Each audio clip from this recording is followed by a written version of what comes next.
The president's direct orders yesterday in a Zoom meet was crystal clear. Use all government assets and resources to bring them home from Lebanon and apostate. As a result, some 600 migrant workers from Lebanon are scheduled to fly out of Beirut in the next 2 days, as per DMW Chief Hans Leo Kakdak in this report from our Kenneth Pasyente.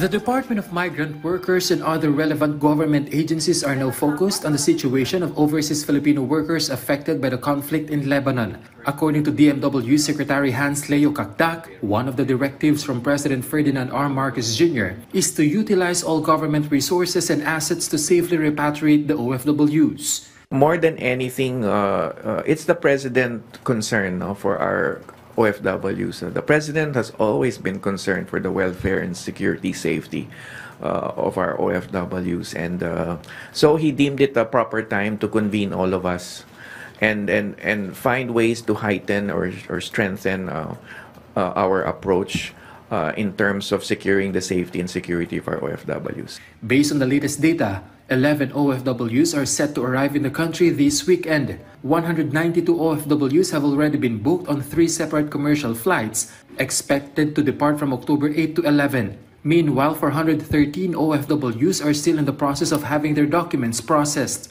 However, there are still Filipinos who refuse to leave Lebanon out of fear of losing their source of income. But the DMW stressed, we are already addressing or have addressed the matter on the loss of income that may incur if they come home. So ang financial assistance that we're offering can go up as high as 150,000 between DMW and OWA upon arrival.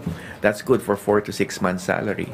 179 OFWs are currently in shelters in Beirut, where the government provides for their needs such as food. The OWA is also looking for Filipinos reportedly staying in tents. If we can identify where these reports are of OFWs staying in tents, we will go to them and bring them to our shelters.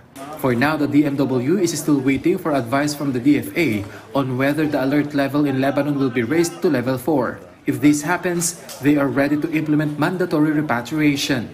We stand ready. In fact,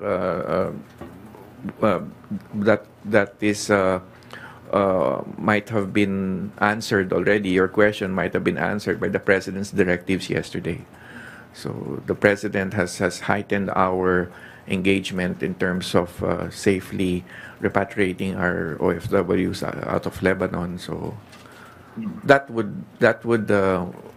accommodate any situation. As of October 8, 1,721 applications have been received by the Philippine Embassy in Beirut for repatriation, 511 of which have already been repatriated. Recently, about 30 air raids were launched by Israeli warplanes in southern part of Beirut. There were no reported Filipinos who sustained injuries in these attacks by Israel.